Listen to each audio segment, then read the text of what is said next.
welcome everyone to I Love Dancehall YouTube series where we chat with persons in the music industry about how they're adding the vibe and energy to the dancehall music. I'm your host, Brittany Brown, and with me today is someone who's no stranger to your screens. He's hosted popular TV show Intense and Rising Stars, but he's had over 15 years of experience in the music industry. He's intense. Help me welcome Sanjay. Wagwan. How you doing? Madam, and you good? Yeah, I'm good. How have you been coping through all of this? Just kind of, I guess, like how it's been going for everybody else. You know what I mean? We all have to dig deep, get creative with what it is that we do. You know what I mean? Most, as you mentioned, I'm kind of involved in entertainment in a couple different facets. So we just basically, you know what I mean, dig a little bit deeper and make the pieces of the puzzle come together as best as they can, you know? All right, Sanjay, we're gonna get a little bit into your journey. So let's head over there with DJ Firearmor and hear what Sanjay has to say.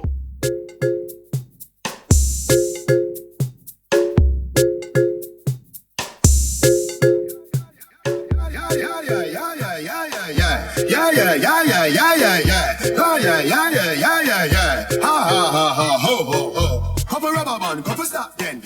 Hop a rubber band, cup a stop then. Up in the street we a drop. All right. Thank you, DJ Firearmor, for bringing the energy. Now we're gonna go and have a little talk with Sanjay about his journey.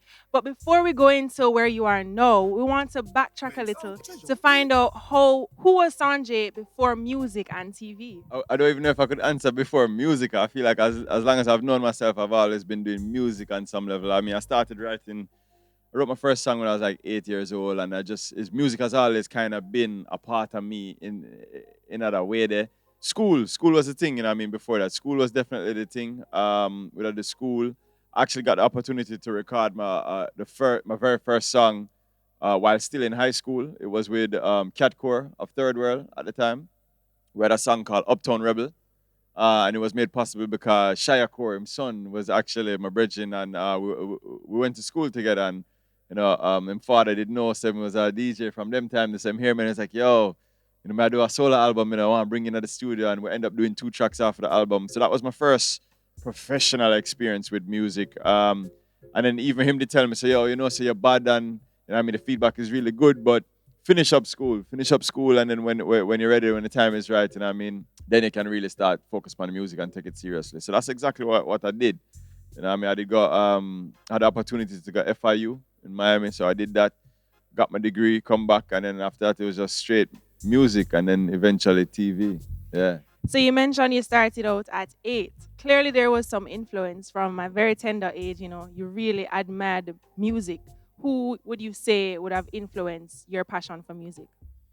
I mean, I think actually it was more. I don't know if it was anybody like really well known. I think it had a lot to do with my bigger cousin. My bigger cousin did have a sound system in New York them time. Because them time I did there in New York, and it was a cousin who me did kind of really relate to and connect with, and him music was a big part of him life. Him did have like a sound system, and he used to play music, and then also one day, I mean. But they just I watched some music videos on TV. Like my cousin and our next cousin, I watched some music videos, and me literally just say, I can do that. And I just go downstairs and start write. And I'm like, write like 3 songs that did, and from that day, it's just been music, what I mean, been that ever since.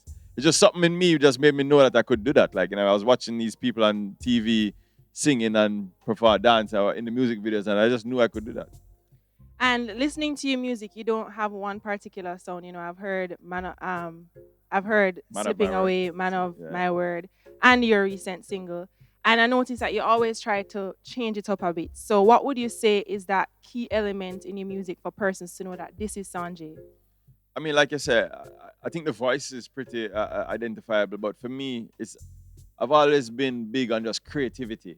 So it's like I've never really. I mean, one of the things that's actually hurt me in music is the fact that my branding has never really been very specific. What I mean? When you think about most of the major artists, when you think about Cartel, you think about a specific thing. When you think about Bob Marley, you think about a specific thing. When you think about Eminem, you think about a specific thing. Bounty Killer, same thing. Sanjay is like the branding, because my thing was always just creativity. I love to express myself creatively.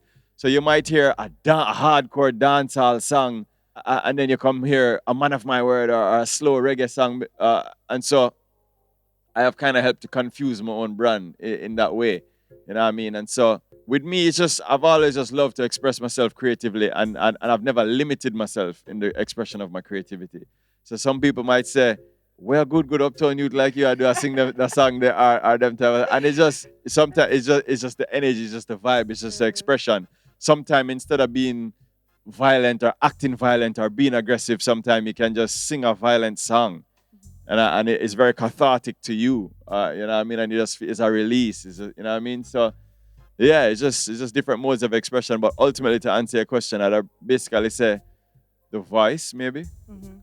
How does it go for you in terms of figuring out what the next song is? It's usually whatever I feel my next strongest single is. Like, you know what I mean? Like, most artists have like a catalog of things where them have unreleased. So sometimes if I have a song, I say, yo, so that song, yeah, the next song, or that one, yeah, bad. Or if I get an energy or feedback from people around me, say, yo, that one there for run with, then usually that's what it is. Or sometimes it all depends. It's not, there's no set formula, because even one time when we had even the same Belle song, the song Belle, where we did have, I mean, we do it and then it was successful, and then we say, yo, so I forgot to follow this up with the next dancing song, no? Because, you know what I mean? We felt like we struck a chord, so we did want to just, you know what I mean, follow it up as best as possible. So sometimes you just have put up material, and then, you know what I mean, something special happened with one of them, and you don't want to go too far from the lane there. You want to kind of milk it for as much as it's worth, and you know what I mean, you want to feed that fire. So sometimes it's just a matter of going along with the flow and seeing what's best at each moment. You know what I mean? And even as you mentioned Bele, I'm sure everyone who was watching Rising Stars remember that slang. I mean, it's transformed into a song, a dance, and you even now have an Airbnb, Bele Better 23. Yeah, yeah, 2023. yeah, yeah, Yeah. yeah. How important is it as an artist to, expand your reach and do other things, especially in this pandemic now? Yeah, you know what I mean? It's extremely important. And for me, to be honest with you, like even in my initial stages of my career, like I did actually get a lot of criticism for that, because enough people did think I never take music seriously, because I was doing TV and I was doing other things. And it was really because as a young artist, you're dead for hunger. You like, you know what I mean? When you have responsibilities and things, you can't rely on music. So even from early on in my career, I was always multitasking, because it was just something that I had to do. Mhm. You know what I mean? And people kind of interpreted that as mean maybe not being as serious as I should have. But no, it's almost like commonplace. Like a whole heap of DJ, our VJs, our disc jocks, our whatever it may be. Everybody are multitask now, you know what I mean? So I think people kind of understand it a little bit better now. But yes, I feel like even a lot of my earlier criticisms came from that whole something there. But no, it's super important, because it's just the way of the world. Everybody in almost every field is multitasking right now. You know Right. what I mean? No matter what industry you're in right now. And then especially now that we're in COVID times, Yeah. you know what I mean, where everything kind of slow up, you definitely have to dig a little bit deeper in your creativity box. Yeah. And I mean, you released a new single in a pandemic. Like, how did you really find the time to do all of that? And not even the time, but the energy to do that? Because a lot of persons really kind of lost it during COVID. How did you really muster up that courage to say, all right, let me just try to do something? I mean, I've always been one of them type of people that love being busy, like feeling productive, and always like, you know what I mean, stay on the go type of thing. And with last real one left, it was really just one night I leave work late, and the road is just super empty. It was just like empty, and it's like my drive down the street, and I said, Jano, not even a dog. I said, it was actually a very awe-inspiring moment. It was like, yo, I don't even know if I'll ever live to see this again in life. You're up on this big, long stretch main road, and no sign of life, nothing. I really did feel like me there in a movie. Mhm. So it was that moment was very awe-inspiring for me. And I was thinking, yeah, I need to figure out how to translate this into some form of creativity. And Mhm. like the word last real one left, is what it kind of come to me first. And then the next day, me at the gym, and I kind of play with it. And I get my best ideas while I work out, by the way. Something about exercising that just like trigger your creativity. So is me dad and me just start play with melodies, and then last real one live. Eventually me kind of get to that, and at one point me did that like me that overwrite the chorus. Me I say a bag of thing, and I'm saying no, me need that, like me need to repeat that concept there. Me need to last real one live, yeah. Last real one live. And then when I finally feel comfortable with it, me send a voice note to to the producer Chamba. And I say, yo, the idea, yeah. And then by the end of the later on that night, him send me back the rhythm.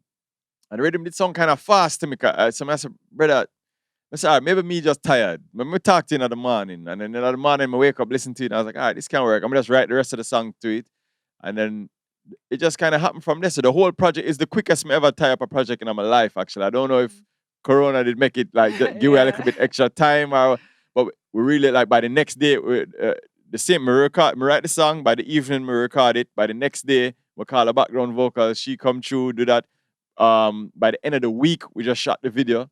And the video was actually edited like a couple days later, like the day after a couple days. So it was the quickest turnaround I ever have on a project in my life. And it made me actually start to think maybe there's magic in the moment. Maybe as artists sometimes we need for not probably dwell so much on having this release date and having this structured release. And maybe sometimes, maybe a lot of the Vibes Cartels and the Mavadas, maybe a lot of their magic lies in the fact that they're so in the moment, so impromptu. Them have a song, them voice a song, them release a song.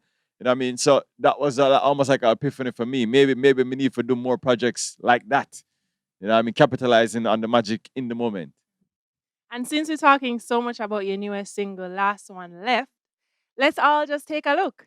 We're still genuine. Most people only love you when you win. Sometimes I feel like the last real one left, yeah. The last real one left. The last real one left, yeah. Last real youth left, but still genuine. Most people only love you when you win. Quick to carry news, yeah, them quick to tell you things, but never want to tell you nothing we encouraging. I love it, Sanjay. Well, I have to ask you a question. After curfew, you shoot a video there, don't it? I woke up very early one Sunday morning when there was no traffic on the road and everybody was still asleep. And I'm a law-abiding citizen. You know? All right, good. But it's really good, and we're looking forward to your growth. And I know you're gonna do more. Who would you love to collaborate with right now? So yeah, I mean, it's a funny thing you asked that question because actually the follow-up single to Last Real One Left is a collaboration actually with Bugle, a song called Mama Dream. The concept is kind of like, you know, I mean, I feel like most people can relate to it, like, especially if you don't live with your mother, like, you know, I mean, she would call every now and again and I say, Wagwan, you all right? My dream see you last night, you know, I dream, my dream of you last night, you know, you're good. And it almost always happens. Yeah, so and I mean, so is that vibe then? I mean, that's the concept, you know. Mama said she dreamed to me last night, you know what I mean? So yeah, I just so that's going to be the follow up featuring Bugle. Yeah, man. All right, so quick question for you. Speaking of collaborations, the Belly remix, which is my favorite song that you did, how that collaboration came about? Because I like Tifa a lot in terms of a female artist who is also underrated. Yeah. So how did that concept come about? Yeah, I mean, Tifa is definitely an ex real girl, and I mean, real artist in the business. Yeah, we did have Rising Stars at the time. Belle was a slang. We did do the song for Belle, and then it did kind of resonate in the whole dancing niche, a dance hall, especially because of Shelly Belly. Shelly Belly is a god in the dancing world, you know what I mean? And so, I mean, it did really resonate in the whole dancing niche, and so we did kind of want to keep the momentum going. So what we did is we came up with with the idea of a remix. So we said, all right, who we can link who good with like that. And I mean, him did good with DeMarco, me and Tifa did good too. And I mean, so I linked Tifa, and Tifa said, yeah, man, just send it across. And she shot it up, and you know, Belly go link DeMarco. DeMarco shot it up as well. And it just, yeah, it did the remix, it just ended up taking it to even another level. And then we ended up doing a third remix with Shaggy. Yeah, so we actually have like an international, it was an EDM remix actually. The whole Belly thing would just turn into a whole movement. You know yeah, man, good movement, man, good movement. Big up, yeah, man, blessed. So, who is your favorite dancehall artist and why? I don't even really know. Dancehall artists, I can't. It's hard for me to say. There's so many. But what I would say is the dancehall artist who's had the biggest impact on me, I would say, is probably Buju Banton. Buju Banton is definitely one of the artists. But there's been many, you know, I mean, Supercat, Shabba, and up to even, you know, I mean, the Cartels, the Bounty Killers, the Beanie Mans, Spragga Benz, you know, I mean, there's been many influences, but I would probably say if I was to pinpoint one artist who had the biggest impact, it would probably be Buju Banton. But one of my favorite artists, separate and apart from musical influences, is probably Sean Paul. Sean Paul to me is like, you know, I mean, the perfect example of somebody who's just achieved so much and done it with humility. You know what I mean? I feel like he's done probably more than most of us if not all of us in the industry, and yet he's probably more humble than all of us as well too. Like, you know what I mean? So I definitely respect and admire that about him, and it's definitely, you know what I mean? So he's definitely one of the favorites as well. So we get inspired by him in other ways as well, you know what I mean? But there's many, you know what I mean? There's many. Me love. Yeah. The other day, my reason with even Bugle, and Bugle say, you know what I mean? Like him love him local superstars more than anybody. Like he's not one of them people that will look up to like a Jay-Z or Beyonce, you know what I mean? I love him local superstars. I'm share the sentiment, you know what I mean? I love my local star them too. You know what I mean? Yeah. And that support is good because, you're in the industry, it's good to just support everyone that you can. And even in collaborating with Bugle, that's supporting his music too, which big you up for that as well. Yeah, you know what I mean? Bugle definitely give a strength on that one day. And I mean, Bugle, yeah, he's very established and, I mean, in his lane, and him definitely. And me and Bugle go way back, actually. Like, when we first start out with music, Bugle did actually him did have like a duo. It was like Tornado and Bugle. So, and them time we just go up a Dan Carleone studio. Just, them time when, before, them time they done just have my dance rhythm early days. So, we link with me and Bugle go way back. So it's definitely, you know what I mean, it's a joy for kind of have a song that kind of mark the connection. Yeah. Way there. And final question, because you're very passionate about dancehall and just music overall. Why do you love dancehall? It's a good question. That's a good question. I think dancehall was just, I think as a youth, I mean, I think to really answer the question that I have to dig deep, because, you know, because it started as a youth. And I think as a youth, like dancehall was how I connected to my peers, to other people, even in school and everything. The dancehall was, you know what I mean, like I said, it was something that I always felt I could do, like, you know what I mean, in terms of songwriting. And then dancehall was basically the vehicle in which I expressed that talent. And it was the way that I connected to others. So you know what I mean, because of my talent of singing and songwriting, and I was able to connect to my peers. I was able to form friends. I was able to, you know what I mean, we had a circle. So it was my way of connecting with people, you know what I mean? And then over the years, dancehall just become a part of it. So even though we're sometimes in a dance, sometimes we feel like, all right, we need to step up from some of this ego music. Like, we need to start singing some different type of thing where we're kind of more representative of where me there mentally. But still can't left dancehall. I still want to bring that to dancehall, because dancehall has just become a part of our self-identity. You know what I mean? As much as we love reggae, I've never really seen myself as a reggae artist. So even if I go dip on a reggae rhythm, I still got to consider myself as a dancehall artist. I do a reggae song because it's just become a part of a self-identity. Yeah. I love it. And I'm looking forward to your growth, Sanjay. And thank you very much for joining us on the I Love Dancehall platform. All the best to you. And we're going to see more things from you in the COVID period. Yeah, and I'm looking forward to your growth too. Now, your first episode this. Yes, it is. Brit B. Yo, Yeah. hey. All right, thank you so much. Going over to the studio now with Stagger. That's a go on. Saga. General Yo. Chop. Yeah. Sanjay, my G. Yo. Right? Welcome to I Love Dancehall's booth, brother.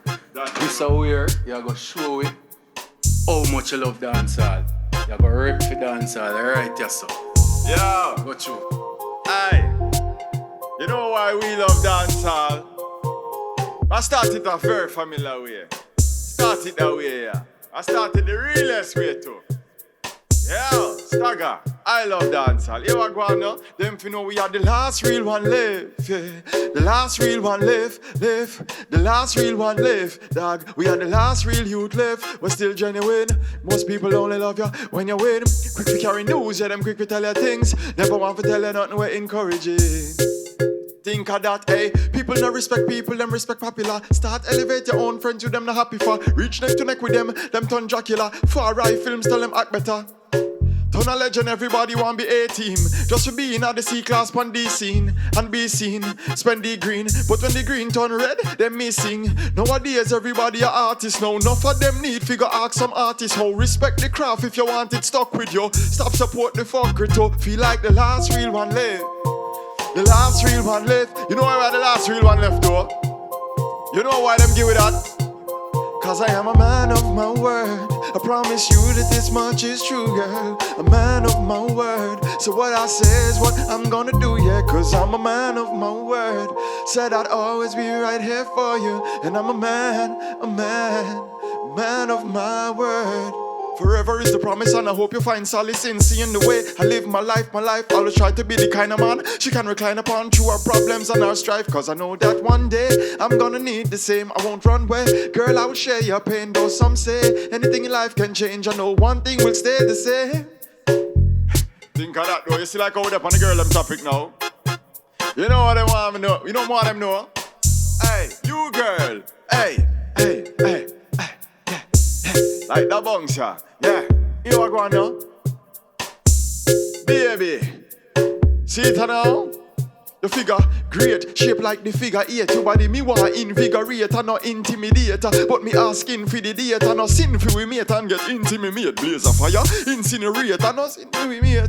Get me a insinuate your blackberry. Let me give the pin to you straight. If rain fall, me swim to your gate. But wait, drop it like it hot because you know you're bad lover. You a sit down on the limb and you a no lizard. Me fear take off the panty.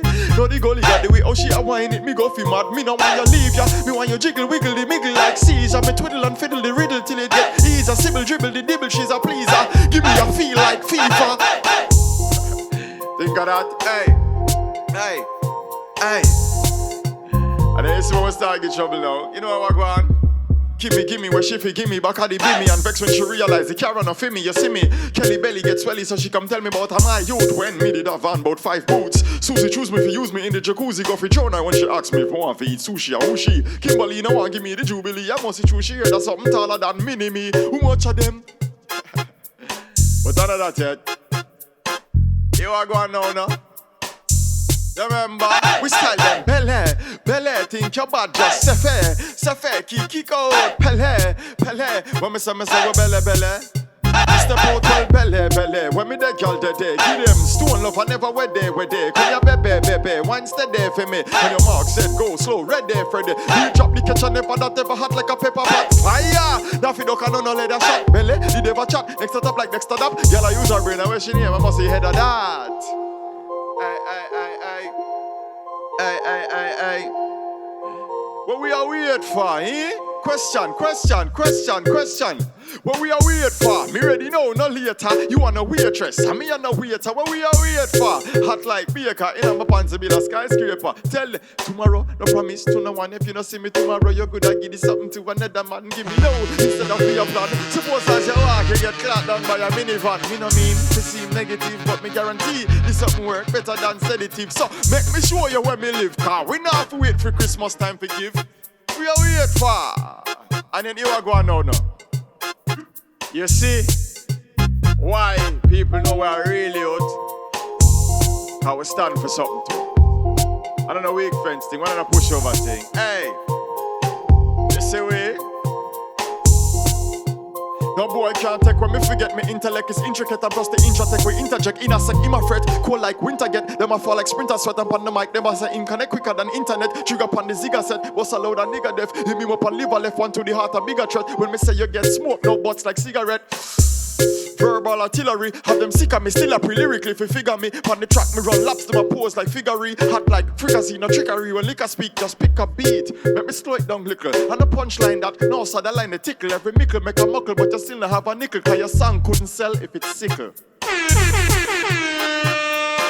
That's a wrap for I Love Dancehall, and I'm your host, Brittany Brown. It's been great vibing with Sanjay, and there's a lot more to come. So stay tuned and follow us on Instagram at I Love Dancehall Official, and subscribe to our YouTube channel to watch more of our episodes. Stay tuned and see you for our next episode.